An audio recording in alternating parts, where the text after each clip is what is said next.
সমস্ত রাজনৈতিক দলকে আমি চ্যালেঞ্জ করি, আপনারা সবাই ঐক্যবদ্ধ হয়ে আপনার অনুসারীদেরকে একটা আপ্যায়ন করানোর কেন পারবেন না।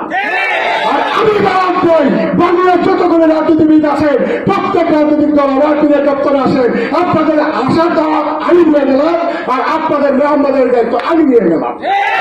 যদি বুকের পাড়া থাকে আপনারা একটা আপনার কর্মীদেরকে আপ্যায়ন করেন, পারবেন না।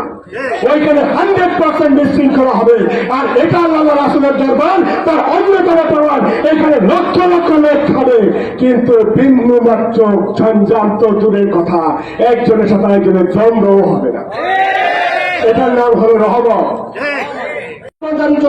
আপনি নিয়ে আসছেন, অবশ্যই যদি কামেল মোকামেল হয়ে থাকেন, আপনার উপর আল্লাহ রাসূলের পূর্ণাঙ্গ ইমান থেকে থাকে, আপনি মুড়ি দিয়ে হলো তাদেরকে আপ্যায়ন করতে হবে।